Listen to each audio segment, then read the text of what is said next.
Thank you and welcome to the KVEC SERTAC Unit of Study. And we are working on a thematic unit of study using the Kentucky Alternate Assessment Learning Targets.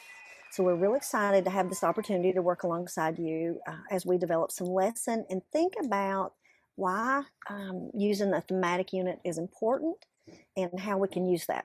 And you will see on the screen you will see a PowerPoint presentation on the left side, and then on the right side is the Christmas Around the World lesson plan.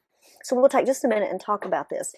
So we have, at KVEC, we have combined with all of our academic folks a unit of study that you can use when you return back from Thanksgiving break, but you could use it at any time. But we're going to focus on Christmas Around the World. And so the benefit of thinking about how do we teach the Kentucky alternate assessment targets, and how do we do that, because we're in classrooms that we have multiple grade bands, we have lots of very intricate standard work, and then students are going to be assessed at that level, even if there are some limitations or they are not part of the standard. The bulk of the standard is still intact, and so those have been selected, and then we teach some of those standards in the fall, some of them in the spring. And so our purpose today is really to help students have deeper understanding of concepts. We want purposeful learning and very intentional practices that we plan for integration of multiple content areas through that unit of study. And you'll see that it'll be fun, engaging for students, relevant, timely, but also allow you to address multiple standards at one time, through this whole plan of a unit. So we think that is an important way to do that. It's also about thinking about all the different skills. And we always think about, reading and writing skills, but what does that transfer to social studies? How does that transfer to science? How does that transfer to mathematics? And when we think about it, this is a way to connect that through a theme. And you can see Chassidy is scrolling through those. And on our page, you'll see on our column here, we have Christmas Around the World. So it should be on the right-hand side of your screen. We have a lesson template, and then we'll see all of the standards that we're addressing for this particular unit of study. The other thing that makes it quite useful for us is that it's aligned with those standards and targets, and it can help for us to help kids be able to focus on a specific skill, right? And how do we do that across multiple areas? But we also have it engaged, and it can be fun. So that's kind of the whole idea of this thematic unit. Chassidy, is it okay if I go ahead and turn that to you, and you start talking about the reading? And we'll start with the reading standard, and then you're going to hear us talk about the reading standard. We're going to talk about social studies standards. We're going to talk about science, math, and writing, all of those together. So I'll just turn it over to Chassidy, let her begin, and she can talk to us just a little bit about the reading. Thank you, Dionne. So the way that we have done this is put it all in one document for you. So I'll go ahead and get into it. So the way we have it set up, we're actually going to talk through the 5th grade, but we have included lessons for 3rd grade and 8th grade as well. And we've addressed those, but we will just look at the 5th grade during our time today. So you can click here and it will take you to the spot, or you can also come over here on the side as well, and it would take you down here. So at the beginning, you can just see we have some targets listed here, and this one we're going to compare and contrast 2 fictional stories from different cultures, and that uses characters and settings and traditions. And then there's some other options that you guys, depending on your students, how you can word that target. So then we have some pre-reading activities, and the first one is talking about vocabulary. So you want to, when you begin really any content area, vocabulary is extremely important, because if they don't understand what the word means, then they're not going to know anything of what you're talking about. So the first one is building vocabulary. So we have put images on here from both of those stories. We're focusing on Germany and the United Kingdom in this one today. So we have Christmas pudding, and so we have put a picture with the vocabulary word, and for you to be able to talk through those and talk about the vocabulary, what that means, give a picture with it. You can maybe talk about how it compares to something that we have here, like Father Christmas. What do we call it instead of Father Christmas? And some examples like that. You can see here on the side, we given you some options. If you can match them, talk about it. You can create a vocabulary wall for your classroom all around this vocabulary. And then the next thing that you could do, and this is all again pre-reading, because you're building vocabulary, you're building background knowledge so that they have some kind of foundation in order to help make sense of the story that they're getting ready to read. So the next one would be like, you could do like a prediction. So this is like helps them build curiosity and interest. So you could do a couple different things with this one. I did London, Christmas in London then and now. So then, as you can see here, I've done some um, starters here that has them think about. You can talk about them. They can just show pictures, however it works for you in your classroom, because I know your students have different needs of how they um, express their communication. So however that works for you, you can talk about that, talk about the different smells, what you can see, things like that. And then you have then and now in Germany. So you can do a couple different things here. You can compare and contrast the individual countries then and now. You can compare Germany to London, and then you can compare each of those to Christmas in the United States. So you have some flexibility there of how you want to compare and contrast the different things, the different concepts that's presented here. And so after you build the prediction, and then you get into the next one is during the reading activities. So I'm just going to scroll this side up here so you can follow along. So I have a link here for the passages, and then they're also right here. So you can click on that, and this takes you to the passage. Of course, this is just for you to read. It's not necessarily for the students to see the text. That they're at this point they're going to be just listening to you. But in your slide deck, this is a picture that kind of encompasses the whole main idea of what the story is about. So as you talk through and read through this story, it talks about Lucy decorated the pudding and put stockings, milk, and a carrot. So over here in the story, then you can see where she's helping decorate, and then they're hanging the stockings, and they have the carrot. So it just has some of those pictures in it for that talks through your story. And then you can scroll down and it does there's the one for Germany.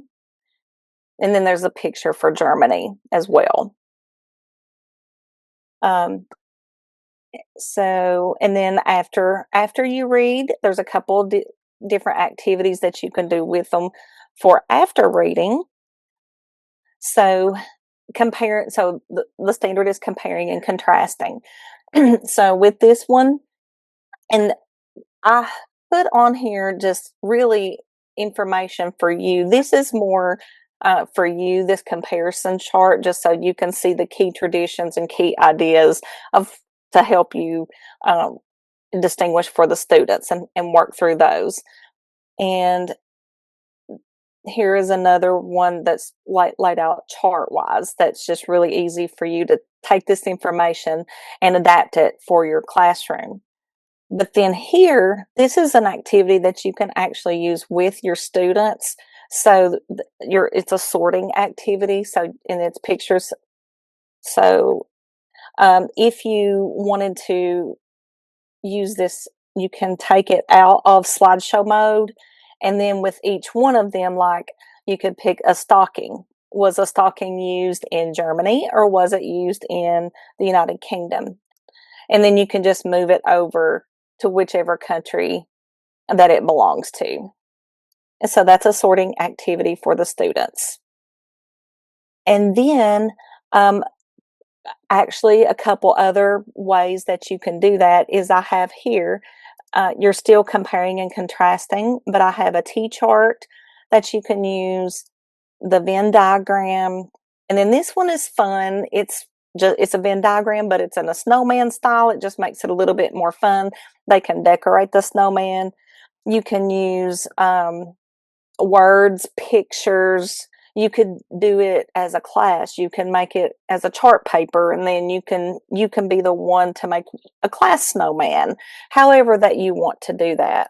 And then, of course, here's a compare and contrast chart. So I provided you with a few different like examples so that you can use it based on what fits your students the most. And that's what I just showed you. It kind of talks you through the Venn diagram, the snowman, all of those things right here. And then at the bottom is just some examples of how you can assess the students based on what you had taught in that lesson.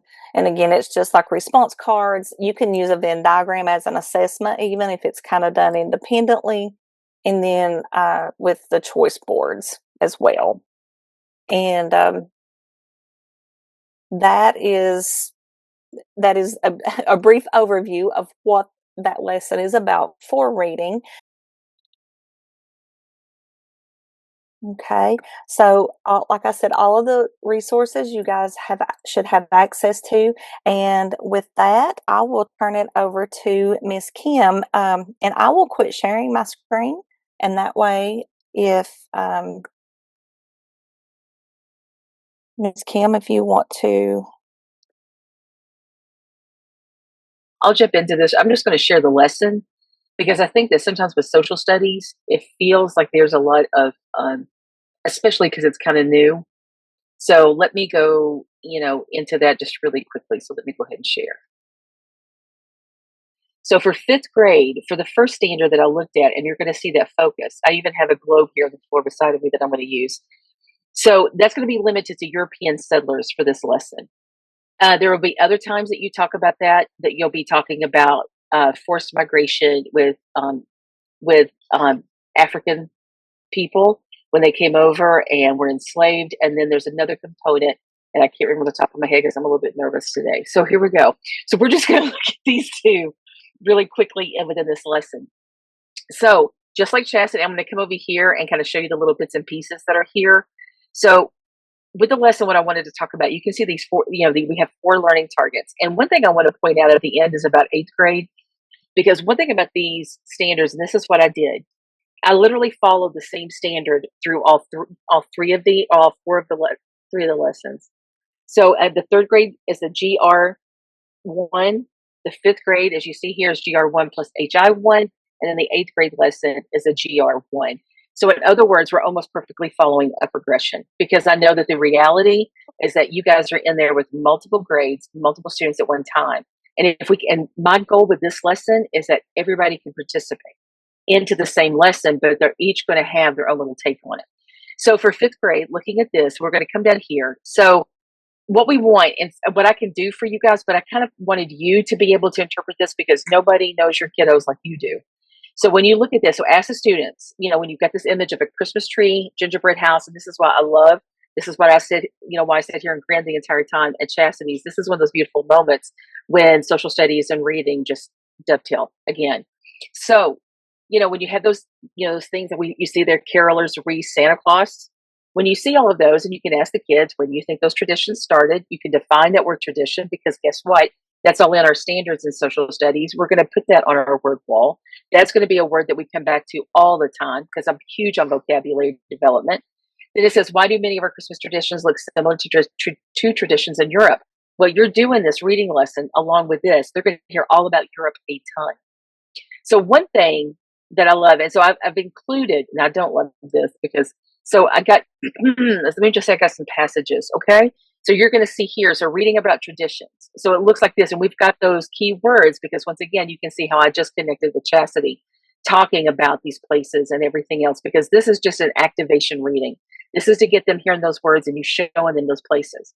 Now, I also know the reality that some of you guys are thinking, Kim, I don't have a wall map because we are going to talk about using, a really large map in just a second. You're going to see those things again and that kind of thing. You can make it. Turn that computer around on a blank part of the wall or on your whiteboard. And for that week or whenever you're teaching that lesson, I'm not going to ask you to spend a ton of money. You've got the outline maps here. Once I explain the lesson, you'll see what I'm talking about. And then you're going to have each of those. So just project that world map up there, trace it, put some of the most important stuff in there, like, the lines in between countries and things, and you're set. Especially if we're talking about Europe, make sure you outline Germany and England, Spain. For me, we've added Spain with this. And of course, we have the Netherlands. So we're going to get a chance, to look at some of those. So that being said, you got the kiddos looking at that. So the big thing, like I said, today we look because, and settlers, by the way, is another word I want you to add because those are people who moved to the New World. Again, we're supporting all of those standards that you have to look at within fifth grade. In fifth grade, that big theme is from colonization to constitution. And colonization is all about settling. It's all about movement and migration. So that's the big thing that you're going to focus on within this standard and within both of these standards, because when people move, they bring their stuff with them, and part of that stuff is their tradition. So looking at that, so once we read, now I'm a firm believer in first, second, and third read. It's a short passage. I'm a big proponent of that, especially in social studies we talk about. So the first time you read this, you can ask the students to tell you what they remember. And again, I'm going to blow this up a little bit because I think this looks a little smallish on the screen. Yeah. I may even go a little bit bigger because I need it. So looking at this, so when we ask those kids, we're going to be taking those notes. We're going to be creating that graphic organizer. They're going to have a graphic organizer, whether it's going to be images that they're going to put on there that you're going to supply with them, especially from the ones that you choose for Christmas tree, whatever it may be, and those outline maps. But the second read that we're going to add details of that no catcher, adding more details, because this is what we need with our kids. This is the same thing I recommend to every teacher that I talk to about social studies. But that third read is where we're going to list the traditions that we still celebrate. So now we're making this more relevant to the kiddos, hopefully. Okay. Now we're going to go into, so now here's my favorite part. The minute that we sat down and started planning this, I was all about the maps. Because for one thing, and going back up here and letting you guys see those standards, you can see here that HI1 is limited to European and GR1 is limited to the use of maps. The 8th grade's different. Like I said a second ago. So once we do that, you got your map set up on the wall, on the bulletin board, whatever that is, however you trace that thing up there. But if you've got a map, awesome. Because the big parts of the country that you're going to need Europe and you're going to need the United States. So if you even want to really target that, that would be good. But if you've got those two, those things up there, we're perfect. I want you to have some, like it says here, I want you to have some yarn. You could just make some arrows, but it's going to be really long arrows. Any kind of string. There's also the sticky string kind of stuff that you could use and remove and keep using again. I saw a teacher using that all the time in her classroom, and to this day, I don't know where she got that. So you've got in the outline maps, like it says here. So this is your directions. We've got England, Spain. Some of these maps ain't pretty. You'll find better. Germany, and then of course the Netherlands. So we're going to be using these maps. So you're going to print those off, and they're going to be over here in Europe. I like a bigger version of it because you can give those to the kids. Each of those maps, especially if you're going to use some visuals with some of your kids, those maps are actually going to be also their information catchers as they're learning things. Like when you're talking about the gingerbread house and talking about how it came from Germany, that gingerbread house is going to go inside Germany. Those outline maps, I've very intentionally kept them, big and blank so that you can use them in any way that you want to for each of the kids. So if you're looking at that and going on down here, so once they do this, once you print the maps, you get this set up. And like I've given you the whole thing about designating a wall and all of that. When you reread the Christmas traditions, because you can come in the next day and the next time you teach the social studies lesson or the unit, and you come in and you may have done, part of Chassidy's, and you're coming in now and you're going to connect with the social studies. So as you talk about each country in this, you're going to put that country up. Okay. And you're also, and if you're using my outline, this is my intent to kind of explain to you all. My intent is that these outline ones are a little bit bigger because I want the kids to be able to see it. But when you've also got Europe over to the side, then I think one thing that would be absolutely fabulous is if you darken those countries, but you kind of stick them out from the map so the kids can kind of see that. Because I want to create as many opportunities as we can for them to connect with those countries and those continents. Every time that we get a chance to do that, that's going to be really important. So once we do that, the thing with fifth graders, because Kentucky has a focus in every grade, but a really big one in fifth grade and in eighth grade. So, but in this case, though, for fifth grade, again, that yarn is going to go from that country to Kentucky, preferably to wherever you are in the state, because we want them to see those traditions coming all the way from Europe and coming to where they live, because they still exist with us. For some of our families, maybe, just maybe, you're going to learn about how there's some traditions that they've kept maybe for a couple of 100 years and they don't know why, but that's going to connect them even to their heritage. So now I love this part. So once we do that, what I love about this, so it says each student curates their sources to the map. So if we're talking about, so let's say, for instance, going back to gingerbread houses, I want those kids, and they can cut them out of magazines, they can draw it, they can do it any way that they want, okay? And you've got that, that SDI, you can talk about it. How is that kid going to represent that gingerbread house, whatever it may be? We want that to go on the map. And especially, like I told you a minute ago, in their map about Germany, all those things are going to be stored inside of that. This is their note catcher, like I said earlier. So you're going to do that, and we're going to have those things up on the board. So Germany is going to be surrounded by all of the things that are German traditions. And England is going to be, like, for instance, with England, you've got the whole thing of holly and ivy and wreaths, because that was available to them at that time of year. So, and we're going to have a description of how settlers brought it to America, prompted by the note catcher and the reading. Again, that student is going to communicate in the way that they can. And so there's lots of options that you can play within that. I wanted to give, and this is really important to me, I wanted to be able to give sentence starters, to kind of prompt those kids, because as they're thinking, because social studies is so different, that I wanted to also keep it to where it's going to be accessible to all of those. But here's my absolute favorite part. So this gives me a chance to get to eighth grade. As you're looking at this map and connecting these places and talking about these traditions, and of course, I want to talk about each place at a time. If you need to do Germany one day, do Germany one day. Come back the next day, do Spain. Spain, by the way, is the very first Christmas we ever had here. That's just for you adults. Okay, they were the very first ones, very, very early 1500s. It definitely wasn't the Puritans. The Puritans didn't celebrate Christmas, by the way. Check in with me later. We'll have a little history lesson if you want. I'll open up a whole new Zoom. I'm kidding. But they really didn't. So if you want to look at that, how Christmas was celebrated, it was the Spanish that brought it to this continent first. Pretty cool. So looking at this, I love Google Earth. Okay. And I've got it open and I'm going to pull it up. So when you go to each of these places, and I totally made that impossible, and I'm going to show you how this is really important with eighth grade. Matter of fact, I'm going to go on to the eighth grade lesson. Looks similar. Here's what I did. I totally cheated. I love it at fifth grade and eighth grade because they're talking about the exact same place, y'all. We're not going to reinvent the wheel. We're not going to go all the way back and say, okay, eighth grade, here we go. Nope, we're going to do everything together, because the culture component is just important for eighth grade as it is for fifth grade. Now, unfortunately, we only have one standard for this group, as you see right here. Okay, so the alternate assessment target is limit full standard to maps and geospatial technology. Here's my favorite. So here's what I want you to do. So as you're finding these things with these kids, now you're going to come in with the eighth grade. And if the fifth grade sees this and learns this, even better. It's more reinforcement of that mapping component. So they're going to see eighth grade connect to these countries, and they're going to point. They're going to bring their string in a different color. They're going to bring their strings to the places where these people settled permanently. So when you think of the Spanish, you think of Florida and Texas, and that's where that string is going to go to show, because that's the area that they settled. When you think of the English, that's Massachusetts to Georgia. Okay.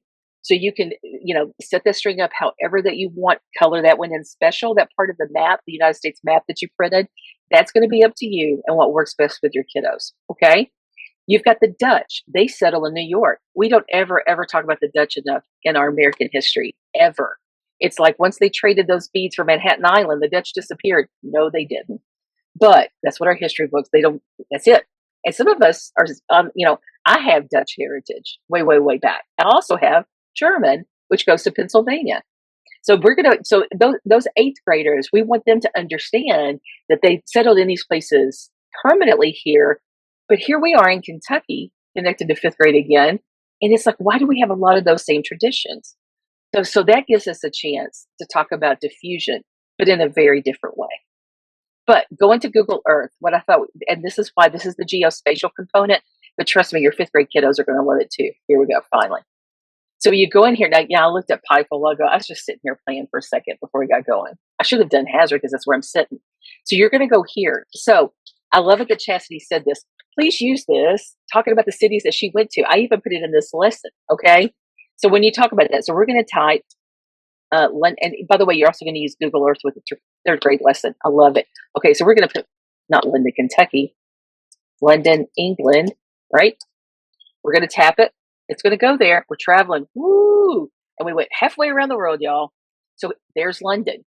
Oh my gosh, there's Notting Hill. I love that movie. But anyway, looking at this, and so we're going to go in. We're going to zoom in. Come on. Go, go, go. We got to make it zoom. Why is it not zooming? Okay, here we go. I got to roll out. There's London. Now, London looks nothing like it did when those people left there. But what are some of, and I'm going to ask you guys this, so open up those mics. And KVEC folks, let them open up their mics, which you might want to too. When we look at London, what's some characteristics? What are some things about the land that you notice? I'm waiting because we're going to do this with your kiddos. What do you see? Only go with what you see. I'm not asking for some geographical description because we ain't geographers. We're students. Anybody? Museums. Okay, thank you. Okay, so you see landmarks. That's what we call those because that's what we're going to do with these kids. Good. What else do y'all see that's like natural in the land? A river. We see a river. Thank you, Chassidy. So we see a river. So why is a river important for where people settle? How they got water. Yeah, that's going to be how they survive. So we're going to ask the kiddos questions like that for them to see that. So this is the River Thames. I know it looks like Thames, but those British people speak funny. So we got the River Thames here, right? So we see this river, but what we also notice, look at there's not tons of green spaces, but they have their little parks, and we see that in places. So we know what the land used to look like. It was pretty flat. If it's level with the river, it probably is pretty flat. So talking about when the settlers left there, you're talking about there was pasture land, there was all sorts of things. So you're going to help the kids understand what they left, and then we're going to come back and we're going to go to Hazard, Kentucky. Okay? Or wherever your school may be. Gosh, I love to travel like this. So here's Hazard. So are there things that are similar here? This is a big thing. Thank you, Dionne. I'm actually almost done. I'm real proud of myself. So when we look at this and we see that we've got, what are some similarities between London, England, Berlin, Germany, or Munich, Germany? What's some of the similarities that we see between there and here? So what are some similarities, kiddos? We settle around rivers. We do. We settle around rivers. Absolutely. What else do we see that may be kind of similar? Let me zoom in a little bit more. The cities are gray. The cities are gray. Okay, here's the difference. And this is just as important looking at geography. What is different comparing London, England to Hazard, Kentucky? We have beautiful green trees. Yeah, we have lots of trees. We have lots of green land. They had a really big city. So there, that even gives you the chance to look at the population of there and the population of Hazard now. And you could even, and when you look at population, again, that's a geographical, support. So the big thing is to get the kids to use their eyes. Okay. That's a big thing for me, to get kids to understand geography. So coming back over to look at the lesson. So again, with eighth grade, you're going to get them to identify where they settled, compare the two places. Because when you look at Germany and you look at Kentucky, they look incredibly similar. I'm going to suggest that you guys look up countryside places so the kids get a better idea. Okay. I went to London, England because it's us and we can do anything, right? So thinking in terms of that, I'm going to go back down here. So some of the possible exit slips for eighth grade and fifth grade will look different. And so you guys can see that. But let me go back to the fifth grade lesson. So once we connect these places, I wanted to show you guys the difference, and you're going to go through and you're going to see all of this and then go on down. Okay. I really want the kids always to have a chance to see multiple representations. So I was going to show you all this one, this map, this globe, if you can see it. This one is more of a cultural globe. I'll go real slow. You'll notice how it mostly has pictures. This is, I think the company is Shifu. I hope I'm saying that right. That's a company. When you all find those globes, I think that would be great for your third grade lesson. It's good for those fifth grade kiddos too. You could have a more mature map, so to speak, that you guys see right over my, my shoulder back here, that looks more political. In other words, it has the countries actually outlined and things like that. Every representation, an atlas, having a big old book of maps, everything you can get to get into that room to connect with geography and have multiple representations. You're teaching social studies all day long, and you'll be amazed. You're going to have some kids that gravitate to those things. Those are your social studies kids, because they love the imagery. They love seeing places that look like they do. Help those kids to see that. And I will tell you, I'm going to apologize now, because you are going to have some kids that will want to go to Google Earth every day. They'll want to check in on some place. Take 5 minutes and do it, please. Because that's that I said mine, but they're not all mine. They're yours too. Social studies kid. They need that. And they're going to go home and tell their parents, let's go to London, England, or they're going to want to go somewhere. And they should, because that supports everything you do in the classroom. But I think the big thing, you guys can process these lessons a lot better than me, but I love the idea of having those maps set up, those outline maps, the outline maps on the wall, the outline maps on their desk, where whatever information they learn, it gets represented on their map here and that map up there. There is constant visuals that we're connecting all of this kind of stuff. And if you get time, also look up BTW, Christmas carols and stuff for those places, because again, music is another component of culture and tradition. I know we have our modern day ones, like they're going to want to hear those too. But if you find traditional like English carols and stuff like that, they're so much fun for the kids to hear, and especially to get that connection to history too. Thank you to y'all for letting me do it. Okay, so what mine is science. So we have our learning targets, and if you'll notice, this is for 7th grade. And if you go over here where the science is, you'll actually see that we did a 4th grade one as well. But we won't have time to go through both of those. So we're just going to go through like the 7th grade lesson. And remember, all of these lessons that we're doing, you can either decrease it, your grade level, or you can actually advance it to higher grades. So, and that's for all of these. You just have to tweak them, as we call it. But anyway, the lesson here, the target that we're going to be looking at is making observations and or use measurements of an object or objects motion, and provide the evidence that patterns can be used to predict future motions. So I know we have kiddos that love to do these things. They like to bring their little race cars to school, all those little things. And sometimes we can have a little fun time doing these types of things. The body of the lesson, though, is going to be about the global motion predictions. And since we were talking about Germany and London and all those types of things, one of the ones that I have picked here is actually from Germany, about the locomotive, the trains. And we'll be looking at those here in a few minutes. But as every lesson starts out, we start out with vocabulary. So we have to make sure that they understand what the vocabulary of the science lesson is going to be.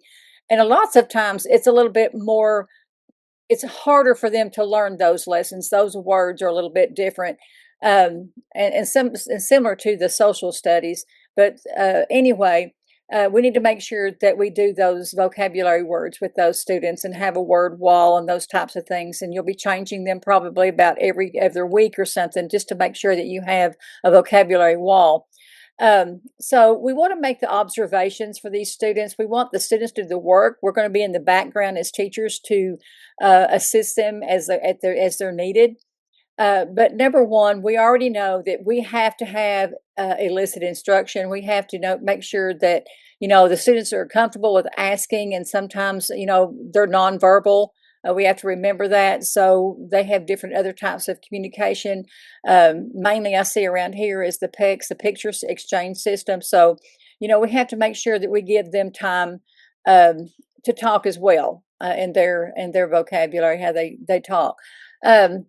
So on this one here is we're going to have different types of movements. So you can have a swinging pendulum, and you can actually make a pendulum, using the yarn, those types of things, and putting some type of ornament or symbol or something on it. Sometimes if you put too heavier one, it won't swing as well. So we have to know those types of things. And of course, rolling things, and then spinning. If we have a top, we can spin those as well. And they can observe these types of things. And we have to make sure that we give them time to understand those types of things, and to be able to either tell someone to scribe or whatever, what their answers are to some of these type of things, or to use their cards, their picture exchange cards, those types of things. So what we want to do is we want to build their curiosity. So we're going to show them a little video. This one here, it's talking about the pyramid, where they make all the animals and the wood little things, all those types of things, and they've got lights put on them. So those are really great as a visual to show these types of kids. And then, or any kid, to be honest about it, I was amazed by looking at it. I remember when we were looking at all this stuff, we all in one room. I was showing them, look at this. This is so pretty. Because they had to carve out these deers and put them on the little pyramids. It looked so neat and so pretty. And then when they lit the lights around them, it made it even illuminate even better. Of course, we can't do that in a classroom. We can't have fire. So, but anyway, just show them those types of things is great. We do a lot, especially if we get them out into a regular classroom when they're co-teaching. If we can get them with a partner, would make it really great. And most schools now, or some schools, I don't know if most of them are, but some schools are now using some of the regular education students to come into the FMD classrooms, the units or autism units, those types of things, and work with the kids. So it helps if they do the same thing, if they help them in the co-teaching class, just to go through these things. So, you have the think, pair, share. We have to make sure that the regular student's not telling them everything. We want to give the alternate assessment student time as well to talk about what we're different types of things that we're doing. So we just need to make sure that we're doing those types of things, and that involves both of them. And I just like to see them working together. It makes my heart just sing when I see that, because we can use our peer buddies to help us to communicate as well. So, we focus on what those kids are interested in. Like a lot of kids, they love trains. I love seeing a train going around Christmas trees and just around the room. I've seen them go around the rooms. I love seeing those types of things when I was a little girl. And still like trains today, but unfortunately, we don't see many here in Eastern Kentucky anymore. And that's sad. But anyway, they make the different sounds. They're whistling their horns and all this type of stuff. So we have that. So when we're looking at, and I'm going to show a video, we just need to make sure that we have everything set up. We have to look at, and talk about your history lessons. Already told you about the countries. They already seen all that. They've discussed it in the reading class, with Chassidy. She was telling you about those types of things. So everything's rolling. Just like we said, this is a thematic unit. So everything is about something about the same thing, or the same country or something of that nature. And I did this as I was a middle school teacher. We did the thematic units, and our kids did really well with that. So when you look at the number 3, explore, we have our kids are hands-on. They do better with hands-on activities. So, we can set up the stations with the different countries that you want to talk about. And then, you've already had the lesson in history. So I'm not going to go over that part because we don't have another few minutes to do that with. But anyway, you have to kind of review it a little bit because our students forget, and so we're going to have to do a little review. But we set up those, and in those we have different types of things. So when you're in Sweden, you're looking at those pendulums, and if you have built one of those pendulums, the students, they can do that. Like it says, a pendulum ornament, and then measure how many swings it takes until it stops. And the time, so you'll need a clock, the stopwatch, and push the time to see how many times it did swing. So when you're looking at Italy, at that station, you can see that we've got things that are rolling. You know, so when we're looking at maybe a weight that's inside a box, and we want to make that box look pretty. We don't want just a box and it just be a brown box or whatever. We want to make it pretty. So we want to decorate it something like that country. So when we do this, you know, we will have something and we'll put it down a ramp of some sort. And I know some schools have or 2 stories, and they have those nice little handrails that go down through there that sometimes we used to slide down when we were in school, but we won't tell that we did it now. But anyway, you know, we can see which one goes the fastest.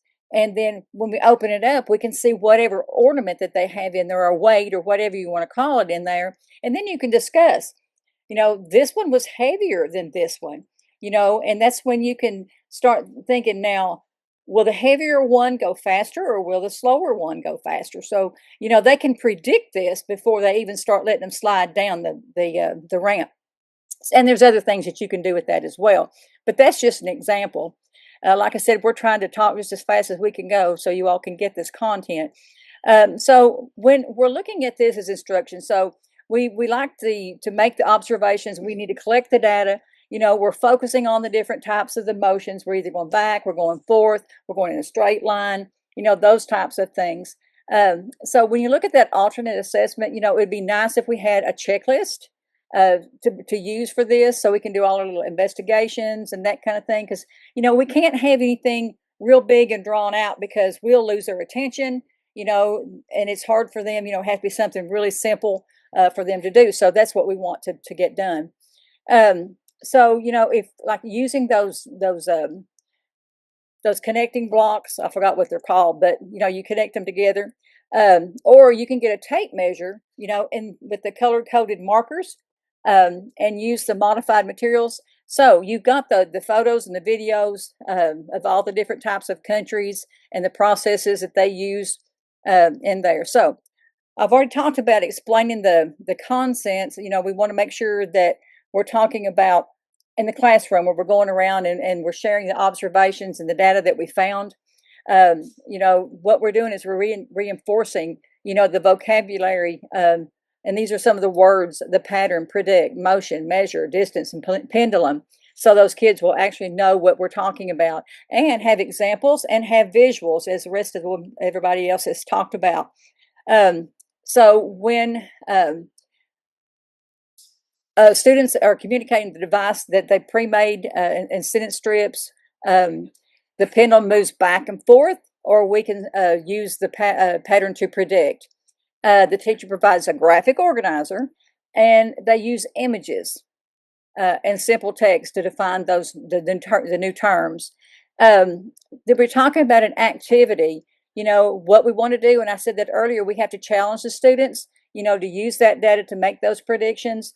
We have to give them time to answer us and not, you know, we have to have patience with these kids because we want everyone involved, not just the ones that are verbal, but we also want the nonverbal ones involved as well. So if you change the ramp height for the Italian gift, how far will it roll? Or if we use longer string on the Swedish pendulum, will it swing faster or slower? You know, students then can test their predictions. They can go ahead and do all those types of things. The alternate assessment, you know, documents students' ability to make the simple prediction, you know, pointing to farther or shorter on a visual scale, and then test it. The assessment then is focused on the process of predicting and testing, not the accuracy of the initial guess. So you're not counting their guess. It's the accuracy. All right, so when we're evaluating the students, you know, we want to make sure that they understand what's going on. So we're going to give like a little formative assessment. We're going to continue with the observations and the questionings throughout all the phases of these pieces of doing the pendulum or the rolling or whatever you're going to be doing. Then you have the culminating activity or the assessment. And this is actually on the performance. So, you know, this is where the kids get to do all these things. And sometimes they may have to have a little help. You've got to think about that too. Some of our students, you know, they have a difficult time maybe with their movements with their hands and those types of things. So they may have to have a little help. from us or from another peer. And I'd rather it be from a peer because that would be great. So explain the patterns that they observe by predicting the motion on this. The data sheet review. So we've got the data sheet that we keep, and that we'll have that. And some of y'all have to keep a working folder. So this would help with putting this stuff in the working folder. So we're going to review those sheets, and then we're going to have a little modified quiz.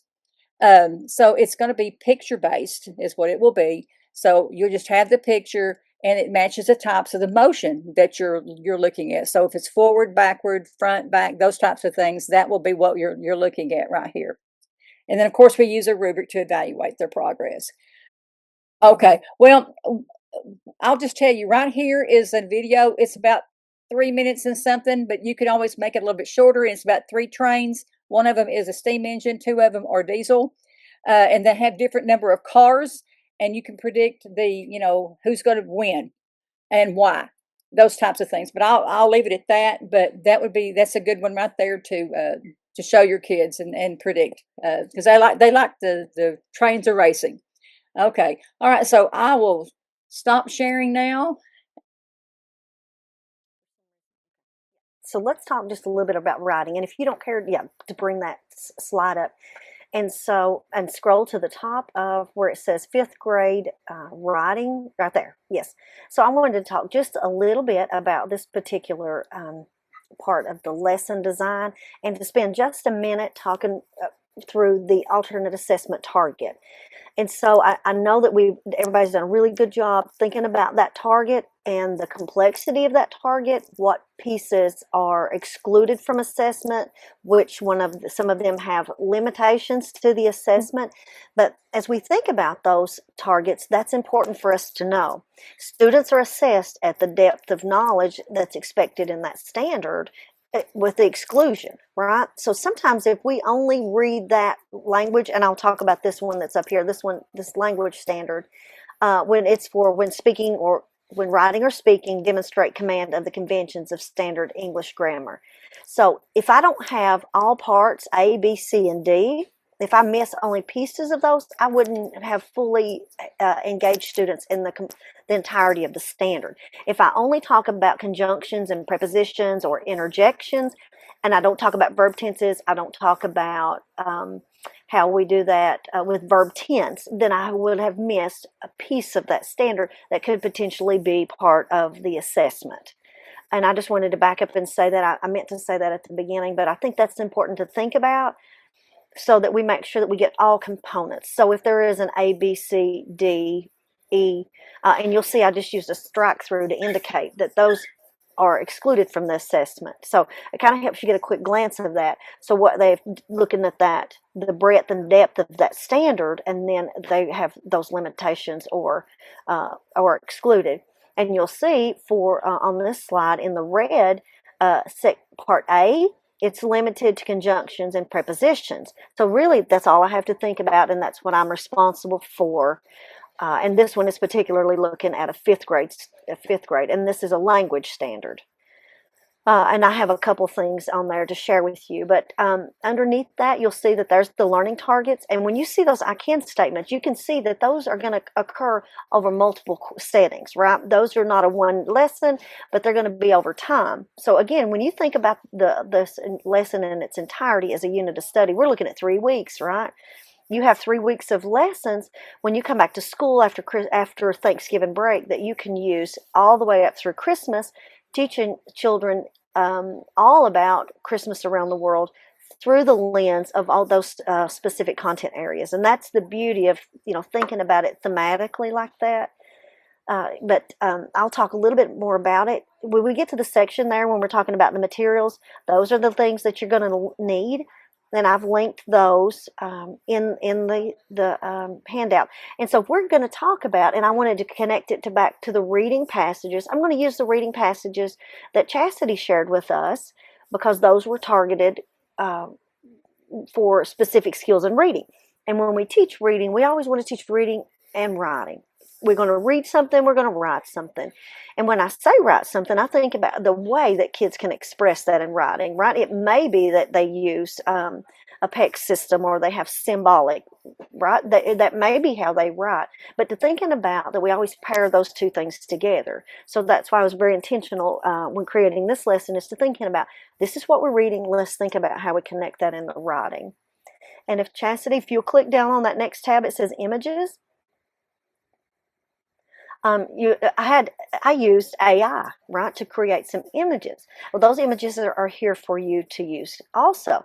So this one is around prepositions, right, and conjunctions. So there are some words and some pictures that you could use as part of that lesson as you have students explore those ideas and to be able to sort.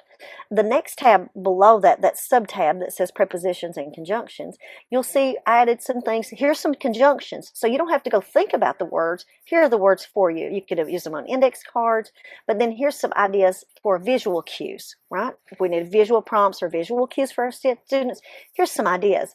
If you already have a PEC system in place, you already have a system and communication. But if you don't, and you could use these, here are some ideas about ways that you could connect those prepositions and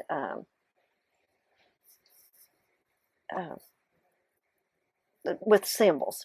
Okay, now if Chassidy, if you'll scroll on down just a little bit on that lesson, I wanted to extend this also because when I look at the writing standards, those are around 5th grade, 8th grade, and 11th grade.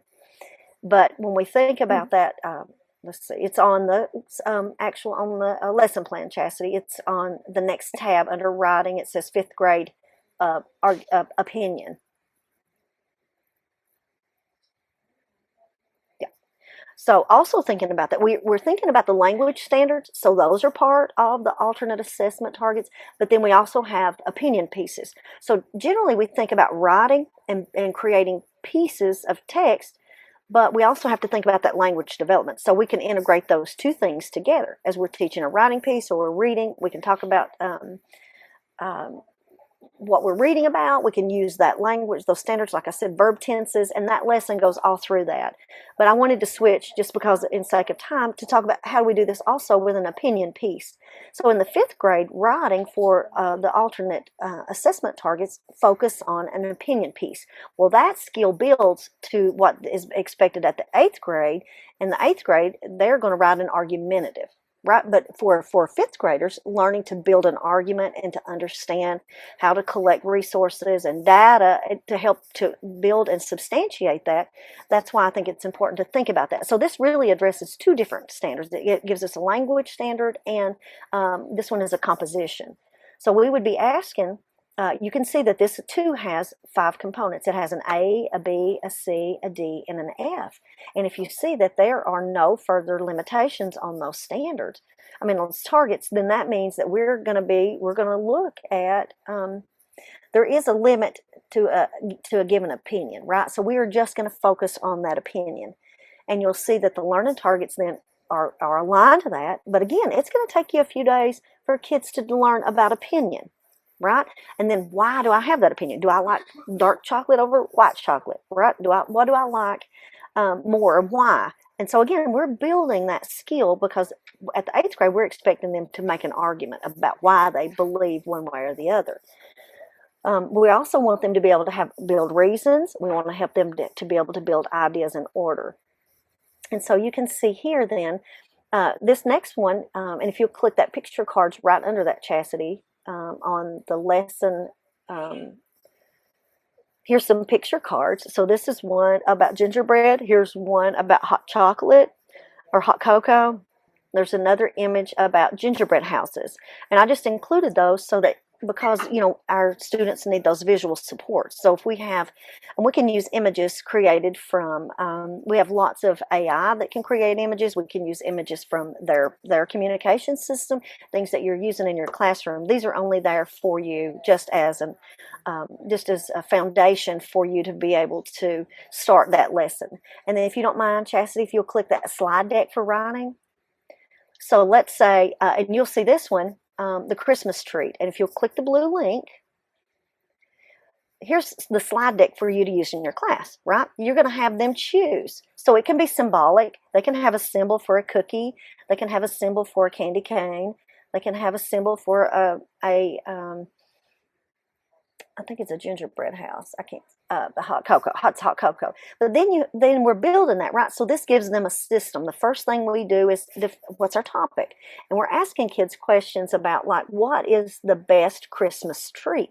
So that again goes back and it connects because we've studied and we've talked about Christmas around the world. We've looked at culture. We've looked at places that have different traditions than ours, and we've got to experience some of those things as we've engaged in all the reading lessons, all the social studies lessons, all the science, and even in mathematics.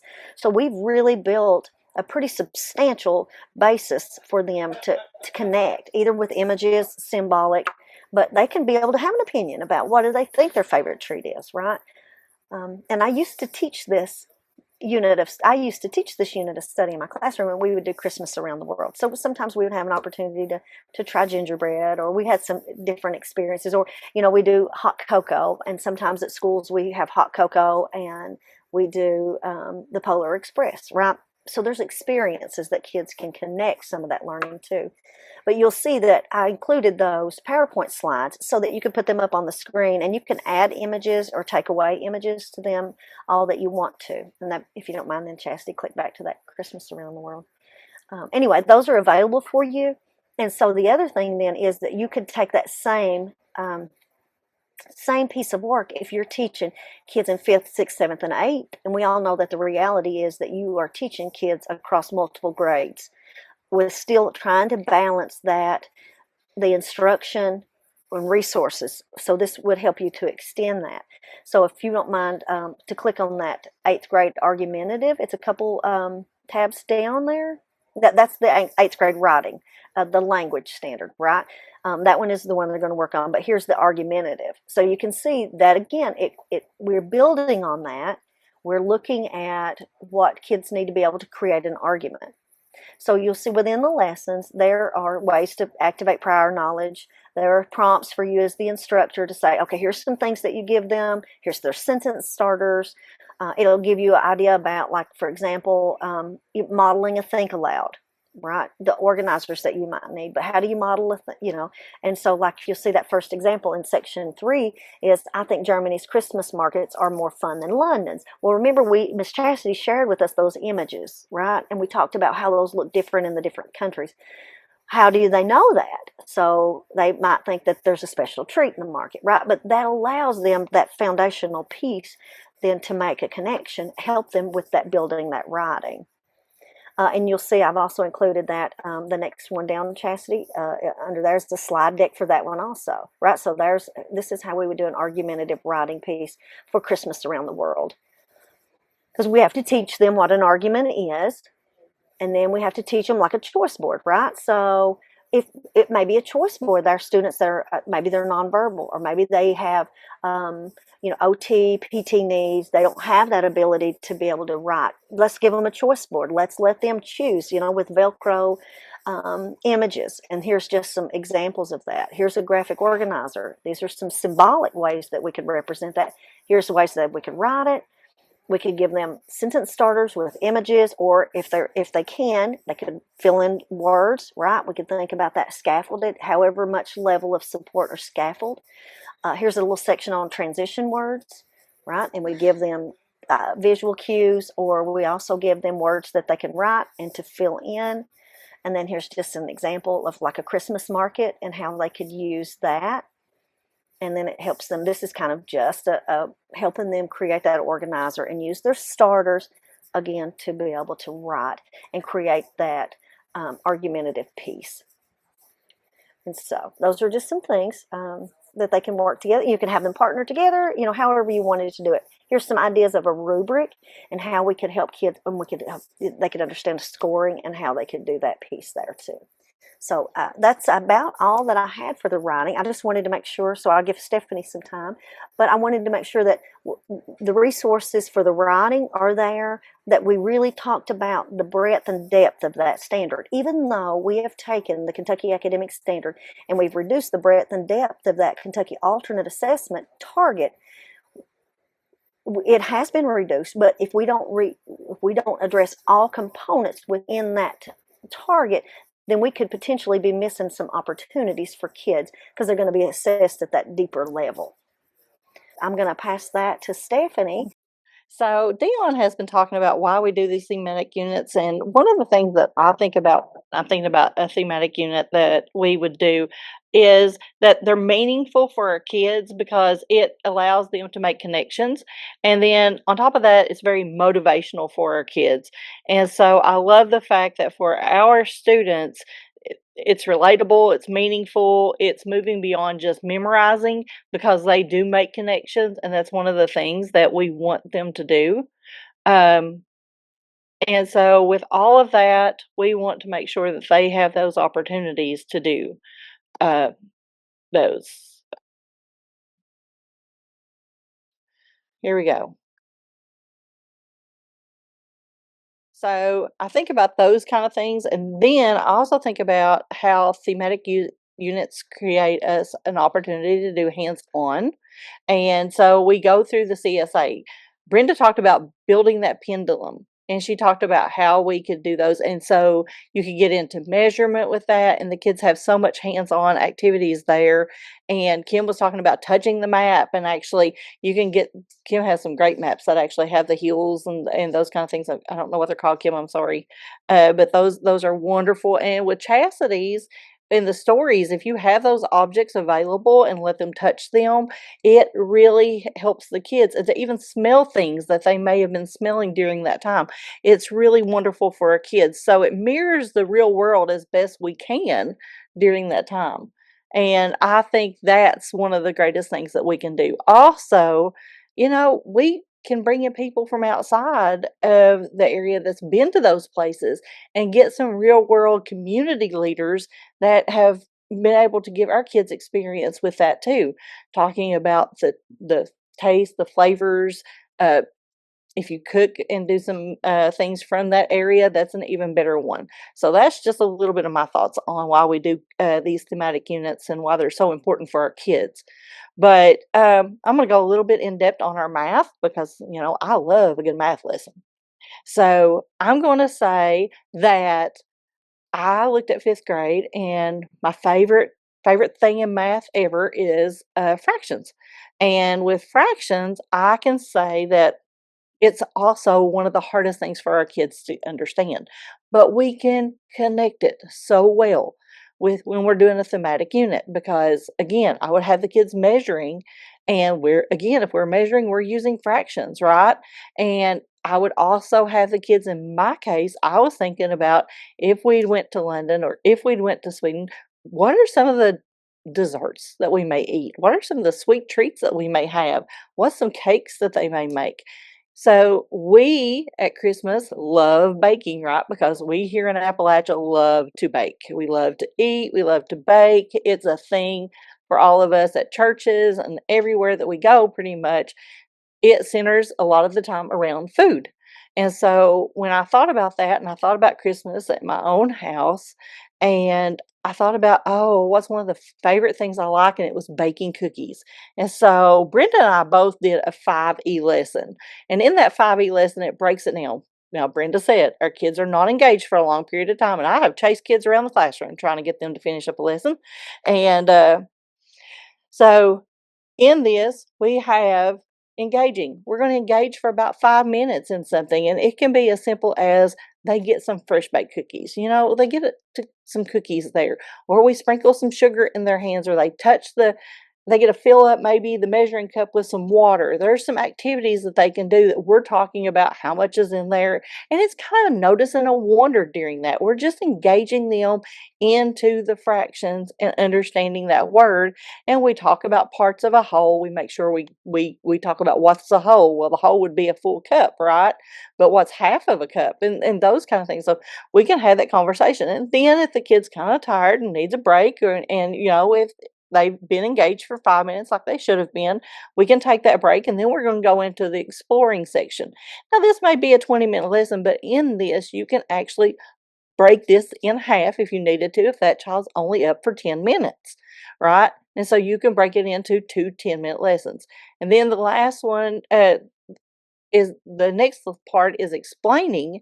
And so this is where the students, it's not really, it says teacher-led explanations, but it's more about teachers asking questions and leading the students.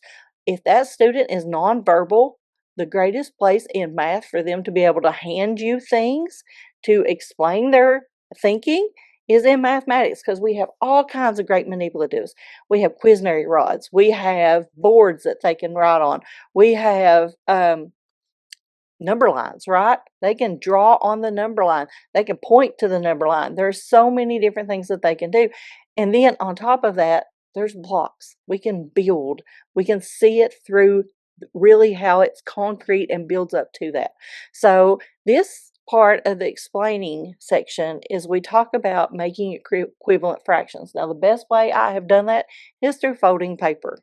But another way that we have done that is we have rolled out, cut off the ends, made sure that the Play-Doh, we've rolled out the Play-Doh, made sure the ends are the same size, and we've cut it so that it can lay on top of each other and mash it back in. They love doing that lesson. So we can see halves, we can see fourths, and then they push them back in. And they can see if they're the exact size. This gets into that equivalent part that is so important in fractions that many of our kids do not understand. And so why is 2/5? So I take the little Play-Doh, I cut it into fifths, right? Then I can take one and I cut it into tenths, and we lay 2/5 and 4/10 on top of each other. They're the same size, and they get to mash them down. Now, if you don't want to use Play-Doh, because some kids get messy with that kind of thing, and if the kid likes to eat, but they can't eat until they've actually done the lesson, cookie dough works for this, right? And so you've got to think of different ways to do that sometimes with our kids. Hey, we bribe them where we can get them. So that's one of the things that we sometimes have to do.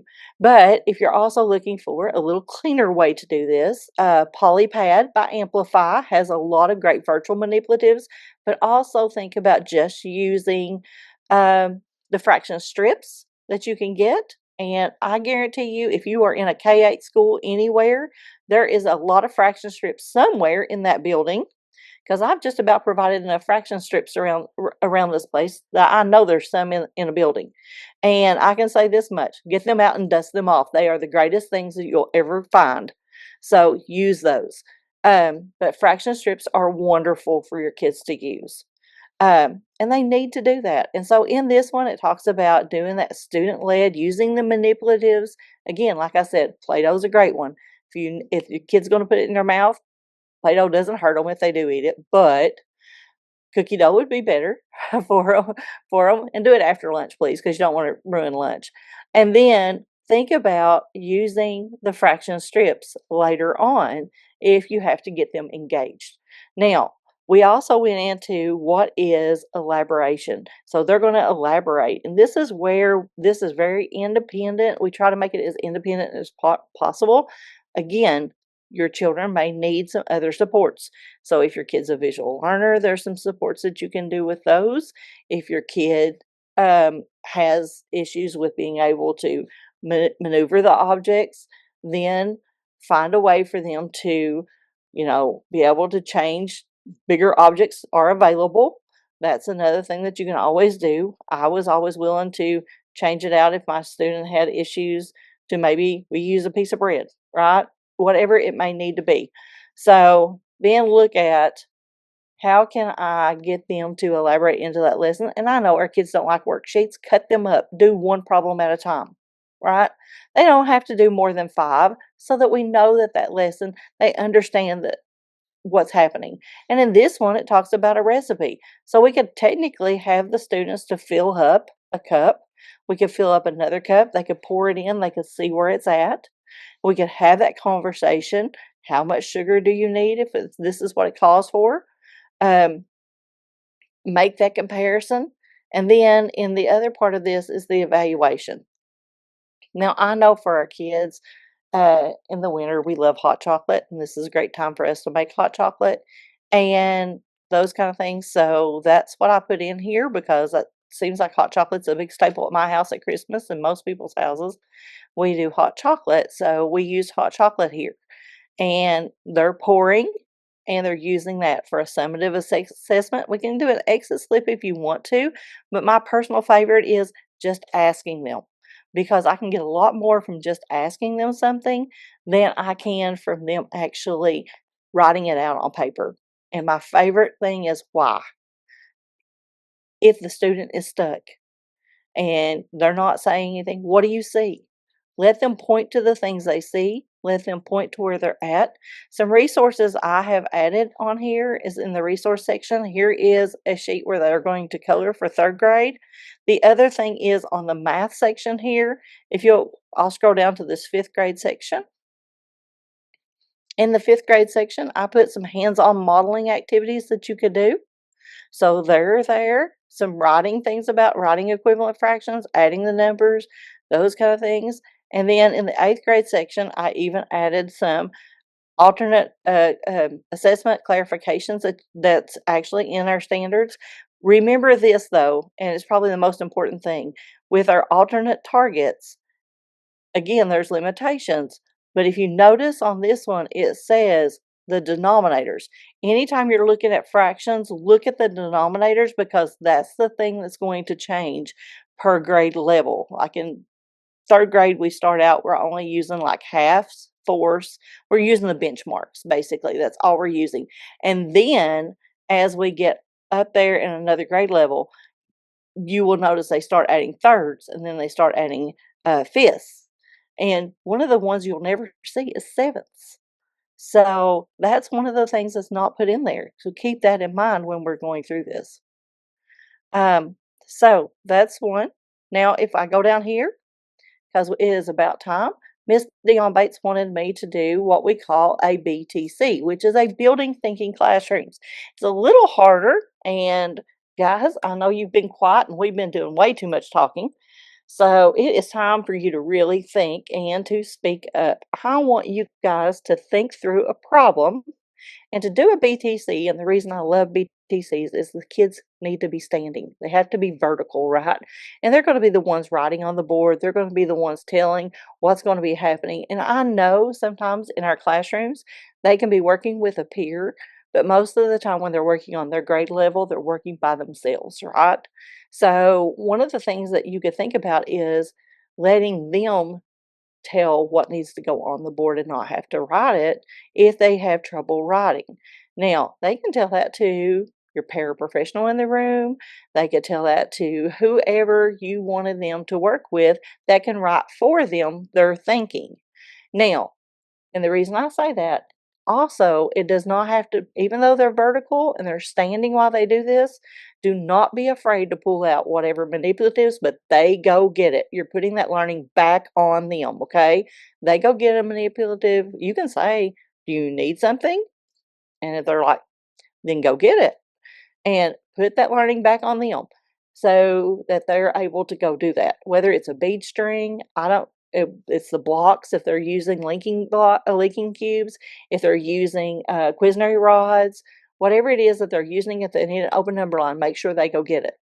Now, with the BTC, I'm going to just switch my screen here. Oh, by the way, one of the things I like to start out with, just like Dionne said, let's give them a visual, right? And this wonderful cup here is fantastic to have. There's plastic ones available at the Dollar Tree, by the way, and you can get those. So give them a good visual so they can get started. Now, here's our question for today. All right, so this one, we always start a BTC out with, we read it to them. Don't take the math away just because they can't read, okay? And I tell everybody that. Math class is math class. If you have trouble being able to read, we'll deal with that in reading at the time, right? But let's not take away the math during math time. So this says the cafeteria is making a special holiday soup for our class. They had 6.5 gallons of soup at the start of the serving of our class that day. Now, they had 2 1/10 gallons of soup left by the end of the day. How many gallons of soup did they use during the day? This is just one that we could do. I'm going to show you how we can use Polypad to do this. So if you don't know what Polypad is, just type in Polypad Math. As you can see, I've used it quite often. You go here, just say start a new Polypad. And in this case, we're going to go down to fractions. Now you have fraction bars and fraction circles. Now, the fraction bars look like this. And remember what we said about our story that we had. Going back to it. Sorry, I'm making everybody sick by scrolling here. We had 6.5 gallons of soup at the start of the serving of the day. Now, if I go back over here to my polypad, how can I, using this, make 6.5 gallons? Would each of those represent a whole? I could have whole. How many holes would I need?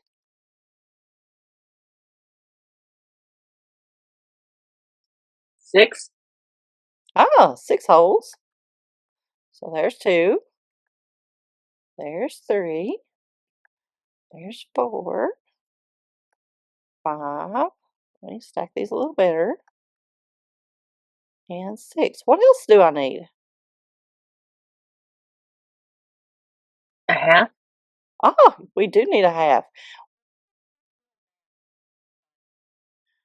A half, 2 halves make a whole. So we're going to have to split that one. And we're going to take one off.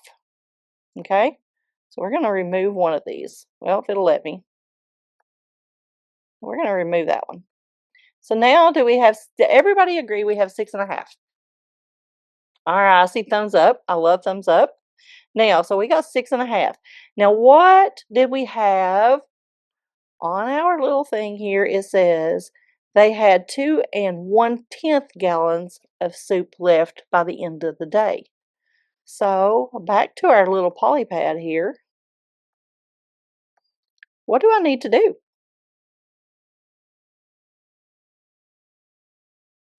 Do you have to build 2 1/10?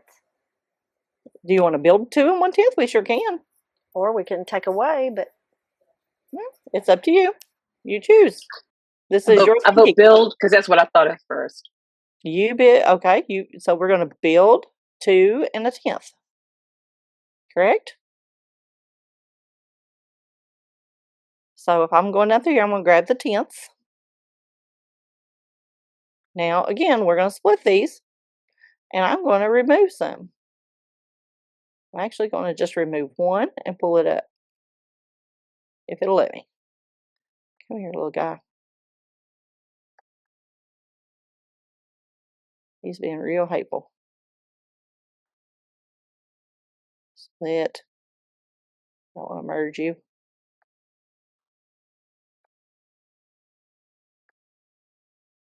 They move sideways too, by the way. There we go. Got him off. There's my 10th. Now what am I doing?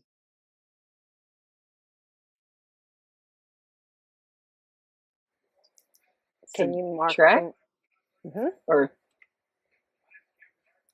Change the 1/2 to tenths. Oh, you want to change my 1/2 to tenths? All right, let's pull some of these over here then. 1, 2. Oh, I love it. 3, 4, and 5. Wow, 5/10 is 1/2, guys. Did you see that? Now what do we got to do?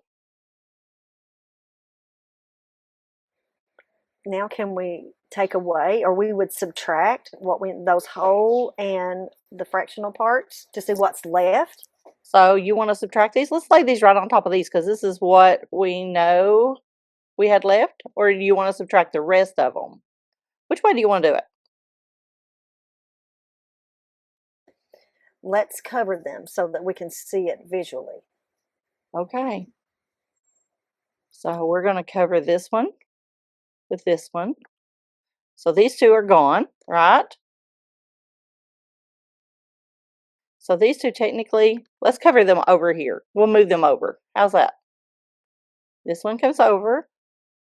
This is our 2. Now, what about our 1/10? What do we got to do? Where do we go get it? We come right here. Do you agree? We're going to pull it up here. All right, so now how much do we have left?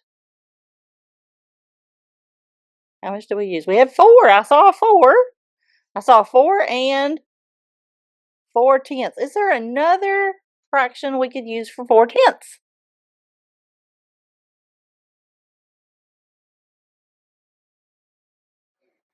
2/5.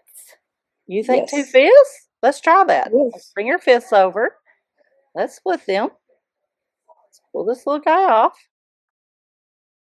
Let's pull him right over here. And we can lay him right on there. So how much technically did we have? We had 4 4 and 2/5.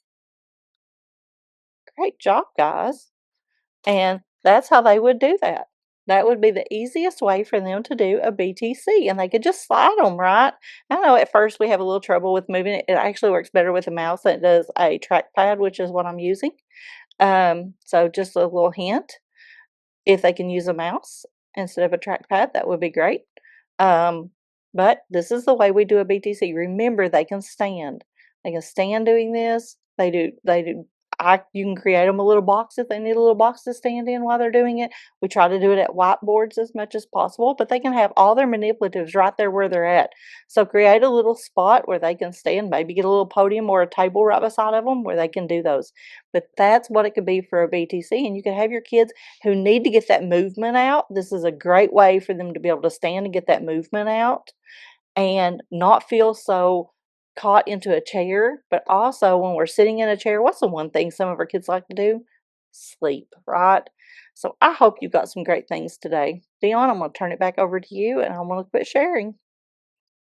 We hope that each of you have a fantastic holiday and get some rest for the Thanksgiving break.